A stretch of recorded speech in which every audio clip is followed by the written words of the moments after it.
August 1918, the Amiens Offensive. A German non-commissioned officer, Paul Huber, lies pressed into a trench near Veretono, staring into a gray wall of morning fog.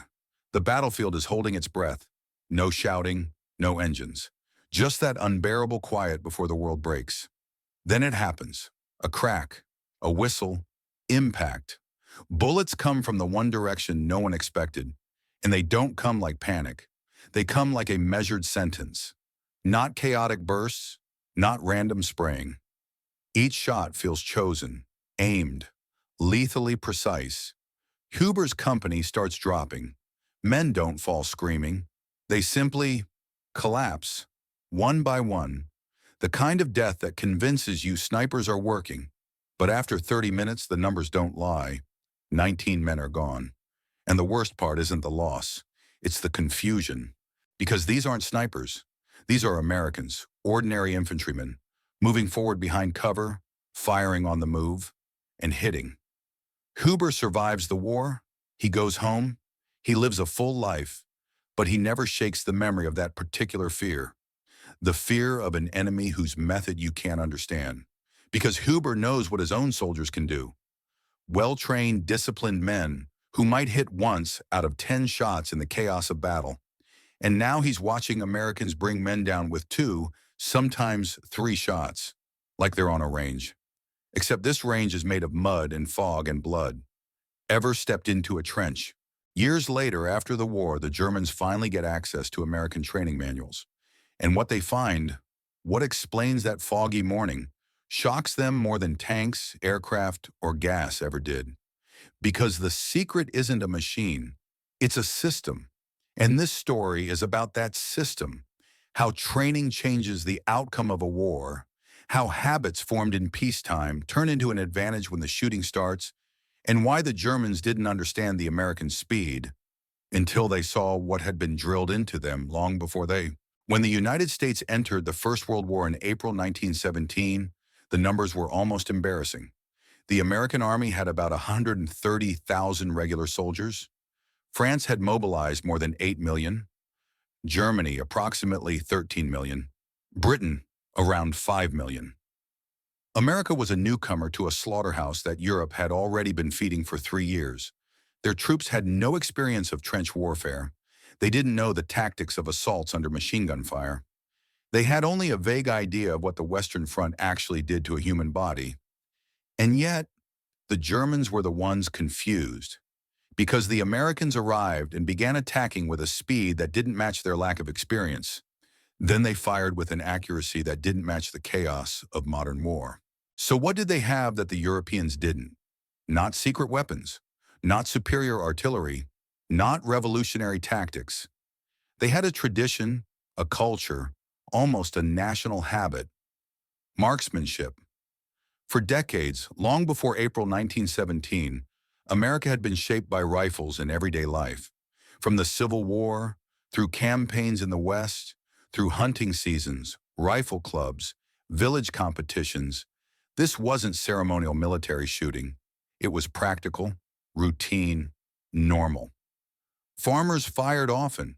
Teenagers learned to hold a gun before they could write confidently. Weapons were tools of survival, not symbols of power. So when the U.S. Army began forming in 1917, it wasn't building riflemen from nothing. It was taking people who had already lived with a rifle and turning that familiarity into disciplined skill. There's a moment in July 1918 that reveals just how strange this looked to Europe. British General Douglas Haig met American Commander John Pershing. Their conversation turned to rifle fire effectiveness. Haig was genuinely surprised. His intelligence report said American infantry units were inflicting serious losses at ranges where British soldiers didn't even bother opening fire. Pershing's answer was simple: our boys learned to shoot before they ever put on a uniform. Then he handed Haig a document, Small Arms Firing Manual 1913.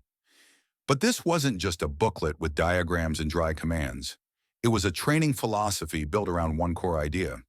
There's a moment in July 1918 that reveals just how strange this looked to Europe. British General Douglas Haig met American Commander John Pershing. Their conversation turned to rifle fire effectiveness. Haig was genuinely surprised. His intelligence reports said American infantry units were inflicting serious losses at ranges where British soldiers didn't even bother opening fire. Pershing's answer was simple. Our boys learned to shoot before they ever put on a uniform. Then he handed Haig a document, Small Arms Firing Manual, 1913. But this wasn't just a booklet with diagrams and dry commands. It was a training philosophy built around one core idea. Every soldier is a rifleman, not just a weapon carrier, not just a man holding a gun, a rifleman. The Germans learned this later, far too late, when their attacks were already breaking against accurate, methodical, devastating fire, when they were losing up to 40% of their men before they even reached enemy positions, and when their officers began chasing the same desperate question across every report and casualty list. Why? Why do these Americans, who should be inexperienced, shoot like this? And to understand the answer, you have to zoom in, not to generals and maps, but to one ordinary recruit arriving in the summer of 1917. A 21-year-old farmer from Kentucky, James Gardner, arrived at Camp Shelby, Mississippi in August 1917. He was 21 years old, a farmer from Kentucky, sunburned hands, quiet confidence. On his first day, an instructor asked him a simple question.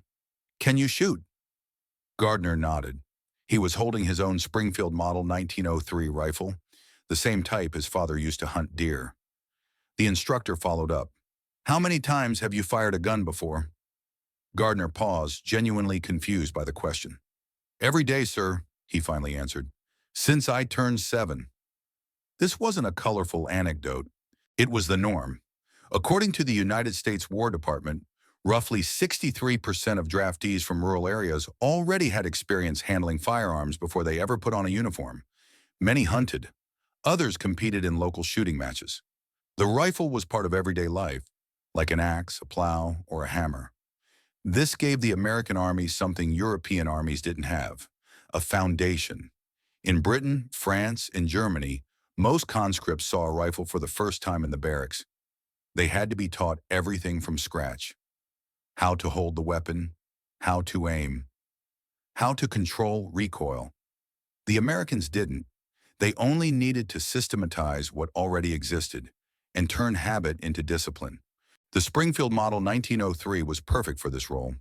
Based on the German Mauser 98, it had a 5-round magazine, was chambered in .30-06, and had an effective sighting range of up to 800 meters. Simple, reliable, accurate. But the weapon itself decided nothing. Training decided everything. In September 1917, an officer at Quantico, Captain William McNair, decided to test this theory. He assembled 2 companies of recruits. One was made up largely of farmers from the Midwest. The other, factory workers from industrial cities in the East. Same rifles, same instructors, same training time. After 6 weeks, they went to the range. Distance 300 meters, target a human silhouette. The results were impossible to ignore. The farmers hit the target 82% of the time. The workers 41%. McNair's conclusion was blunt. The difference is not in talent. The difference is in habit. A man who has held a rifle since childhood doesn't think about mechanics. He feels the shot. This observation would become the backbone of the entire American system. Do not teach from zero. Develop what already exists. Do not break. Polish. General John Pershing understood this instinctively. He disliked improvisation. He believed in systems, in structure, in discipline backed by practice. And when he read reports from Europe, reports describing men needing to shoot while advancing, under pressure, in chaos, he realized accuracy alone was no longer enough. Speed mattered. Calm under stress mattered. The ability to fire on the move mattered. So in June 1917, Pershing created a special commission. Veteran officers, range instructors, civilian shooting coaches from rifle clubs. Their task was simple, but audacious, to ensure that every American soldier shot better than any opponent. They worked for 3 months. The result was a new document, Rifle Training Manual 1917. 214 pages, not theory, but repetition, not ideas, but drills tested on thousands of men. And soon those drills would face their first real test, not on a range, but in a trench, in the dark, at 3 o'clock in the morning. The real test came sooner than anyone expected. October 26, 1917, outskirts of Battlemont, in the Luneville sector of Lorraine. On paper, it was a quiet stretch of the front. The French called it a training sector, a place where newcomers slowly learned what war felt like, without major battles. At 3 a.m., the Germans decided to test the newcomers.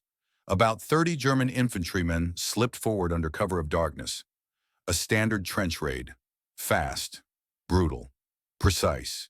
Their objective was simple: capture a few prisoners, assess the quality of this new American enemy, and disappear back into the night. The first American to die was Private James B. Gresham, 16th Infantry Regiment, 1st Division, 24 years old, from Indiana. He was killed in hand-to-hand combat in the suffocating narrowness of the trench. Two others followed him almost immediately: Private Thomas Enright and Corporal Merle Hay. The first American dead on European soil. By every measure, the raid should have succeeded. But something went wrong. The Germans failed to take a single prisoner. The Americans fought back with a ferocity the raiders hadn't anticipated, and more importantly, with an accuracy that didn't fit the stereotype of untested troops. Later, German Lieutenant Kurt Wiedemann, the officer who led the raid, wrote in his diary, "They shoot differently, not like the French, not like the British. They aim deliberately, even in the dark, even in panic. 3 of his men were wounded, all by single shots, clean, professional, not the fire of novices." The note reached German headquarters. It was read, filed, and quietly dismissed. After all, one night meant nothing. Every army had lucky moments. But this wasn't luck. It was the first signal that the American training system worked. Not in theory, not on paper, but under the worst possible conditions: darkness, confusion, fear. And that signal would soon become impossible to ignore. Because just 7 months later, the Germans would set a trap, one designed to humiliate the Americans in their first major attack.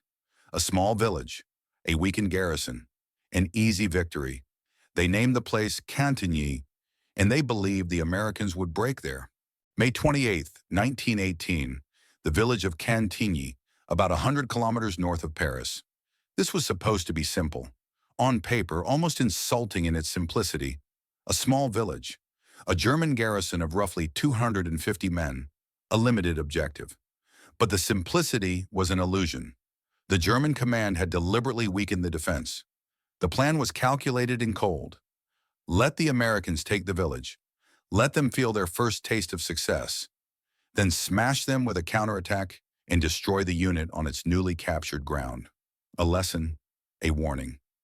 At 6:45 a.m., American artillery opened fire. The preparation lasted exactly 1 hour. At 7:45, the infantry went forward. 3,400 American soldiers, moving in even waves, Springfield rifles ready. German machine guns opened fire from fortified positions. It was a textbook defense. Stop the enemy on the approaches. Force him to go to ground. Finish him with artillery.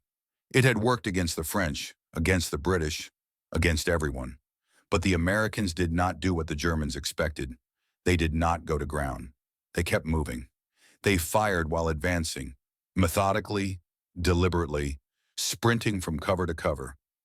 German machine gunners began to fall, not from artillery, not from lucky bursts, from rifle bullets at 300 to 400 meters, while the Americans were still moving forward.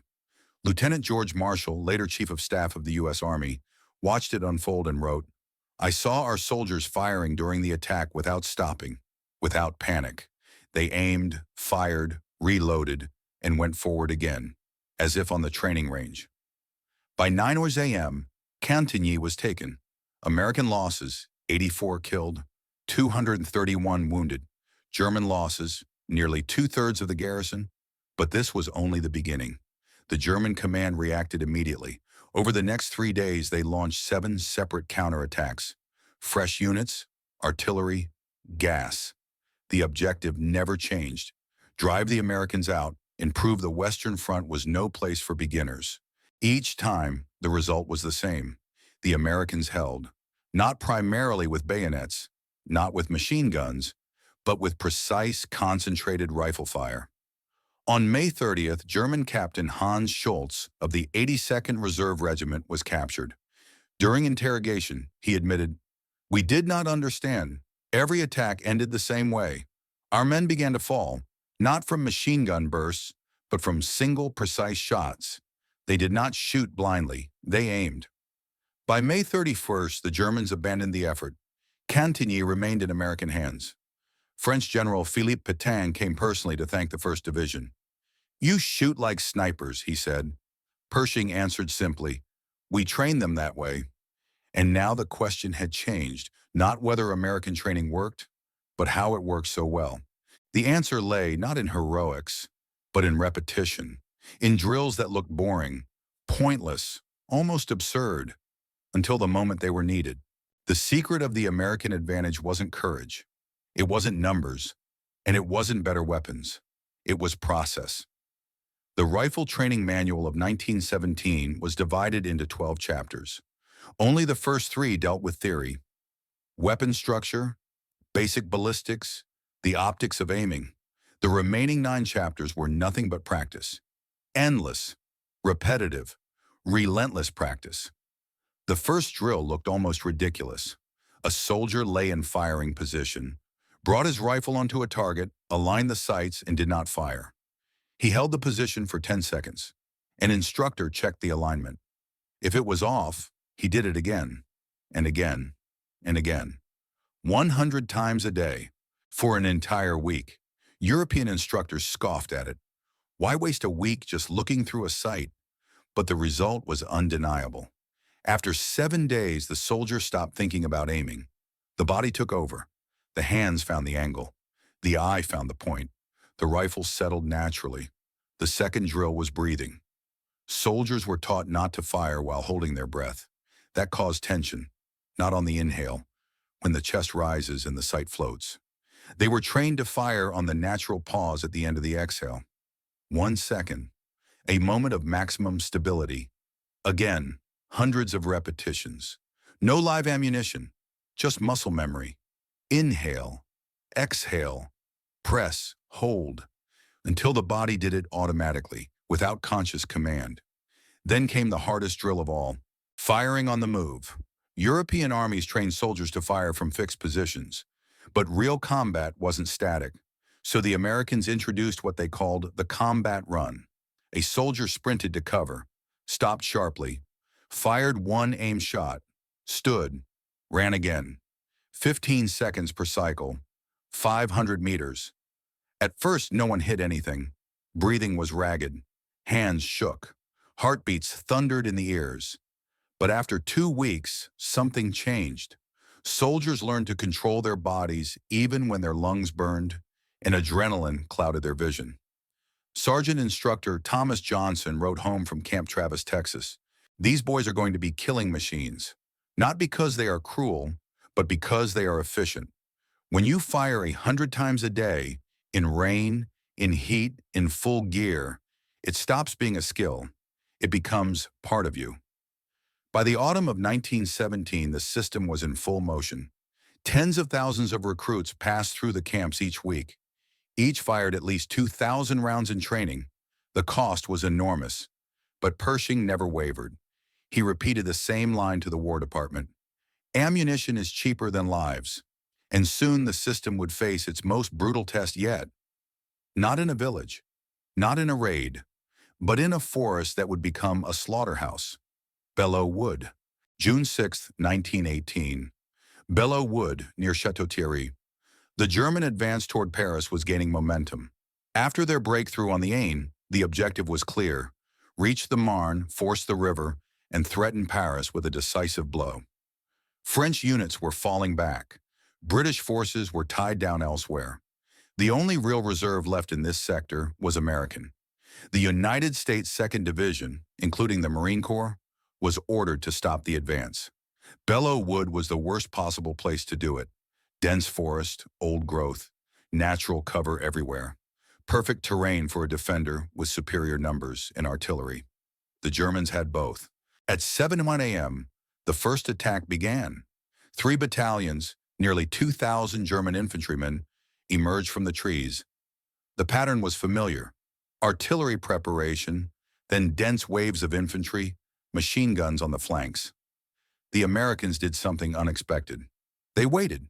They let the Germans close the distance. Not to 600 meters, not to 5, to 400 meters. Only then did they open fire. Not with machine guns, with rifles. German Lieutenant Erwin Rommel, still a junior officer at the time, observed the attack and later wrote, "The first ranks went down as if they had been mowed. I assumed it was machine guns, but the sound was different. Not bursts, single shots. These were rifles. Within 5 minutes, the attack collapsed. The Germans fell back, leaving nearly 300 dead and wounded in front of the American positions. At 9:00 a.m., they tried again. This time they adapted. Open order, short rushes from tree to tree, every lesson learned from the morning defeat. But the Americans adapted too. They didn't fire at areas. They fired at figures. When a German soldier broke cover to run, he had 1 second, 2 at most. In that time, an American rifleman aimed and fired. The second attack failed, then the third, then the fourth. By evening, the Germans had launched 6 assaults. Not one reached the American line. German losses exceeded 200 men. American losses, 19 killed, 63 wounded. Captain John Thompson of the Marine Corps wrote in his report, "Our boys were firing calmly, no shouting, no fuss, target, shot, reload, next target, as if on the range." By the next day, the German command called off the offensive in this sector. They understood something fundamental.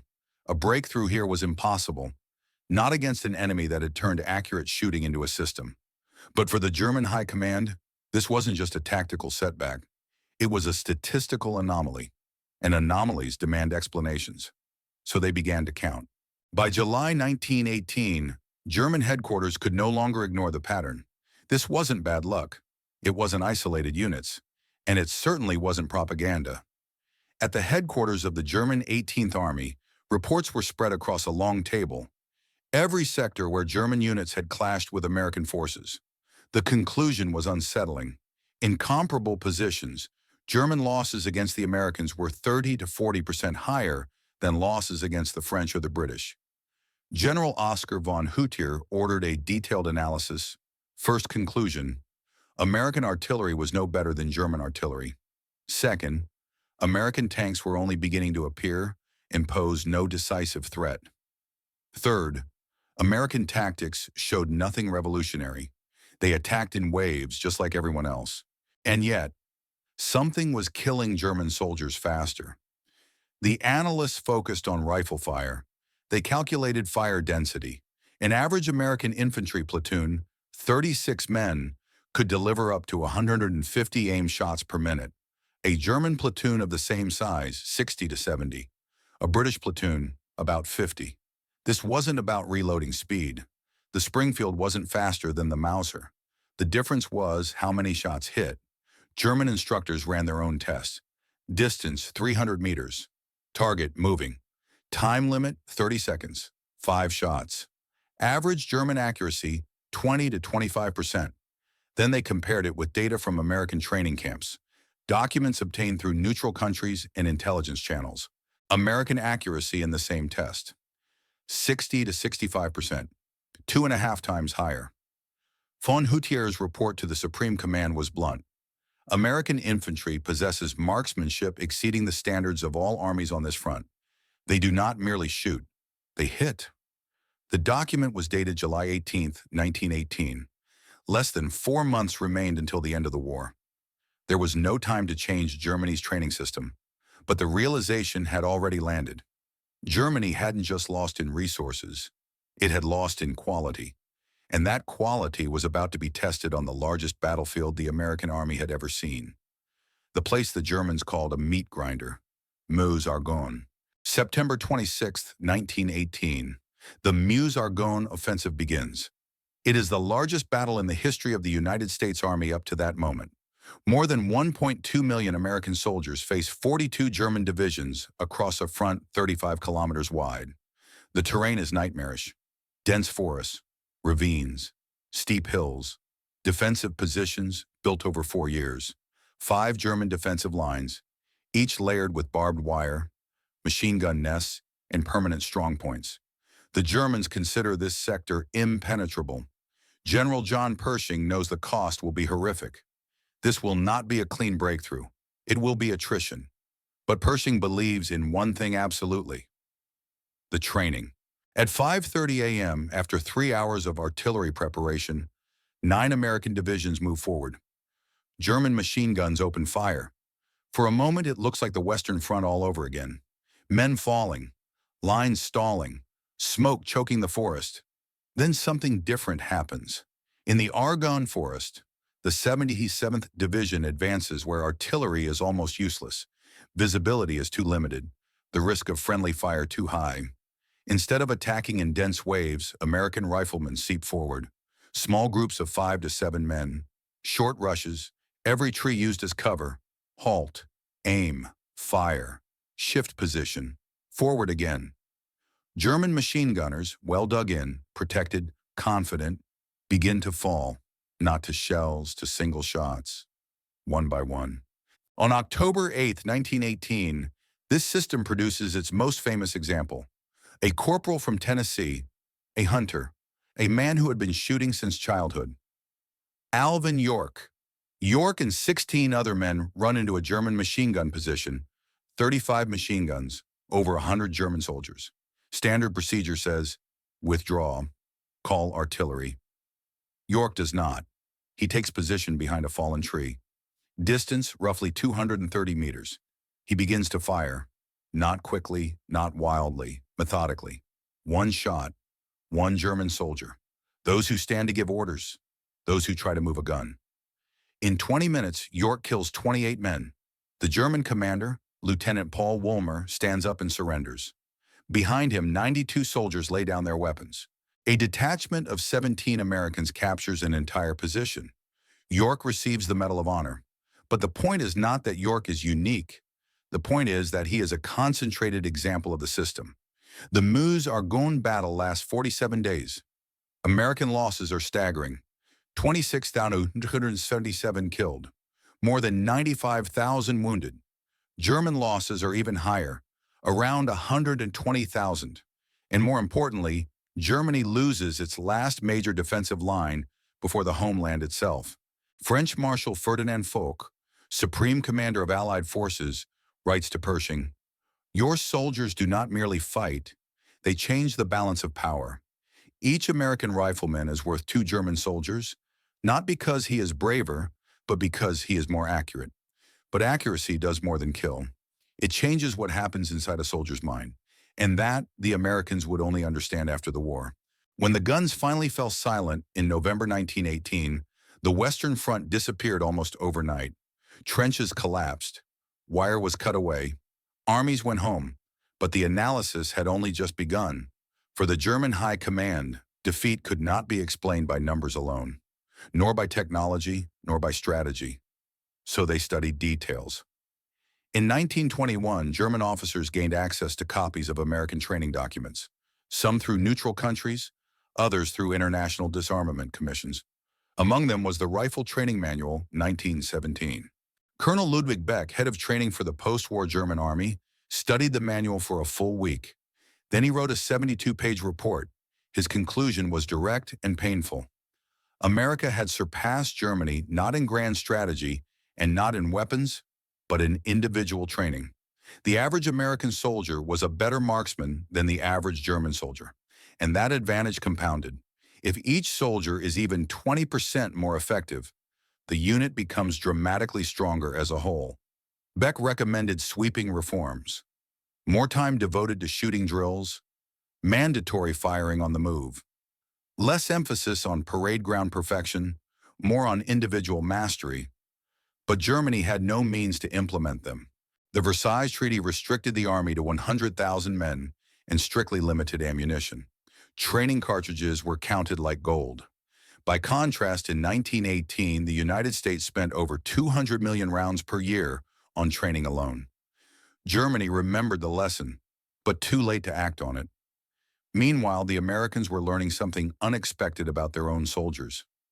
In 1922, Army psychiatrist Thomas Salmon published a study on stress and combat efficiency. He compared veterans trained under the American marksmanship system with those trained under traditional European methods. The result was striking. American veterans showed significantly fewer symptoms of what would later be called post-traumatic stress, not because they had seen less horror, but because they had felt more control in battle. Salmon wrote, "A skill driven to the level of automatism becomes a form of protection. When consciousness is overwhelmed by chaos, the body still knows what to do." Accuracy, it turned out, was not only lethal, it was stabilizing. Before the war, armies believed discipline and obedience were enough. The Americans added something new: competence. A soldier who knows he can hit does not wait for constant orders. He acts, he decides, he moves. German soldiers were models of discipline. The French were masters of endurance. The British excelled in organization. But American soldiers became dangerous through independence. An independence born from mastery. They did not spray bullets, they aimed. They did not wait to be told every move. They recognized targets and acted. That was not chaos, it was confidence. And confidence multiplied across an entire army changed the balance of power. So when German soldiers later tried to explain why the Americans attacked so quickly, why they advanced under fire, why they didn't break like expected, the answer was never found in tanks or tactics. It was found on the range, in repetition, in habit, in a system that turned ordinary men into riflemen. The Germans didn't understand it at first.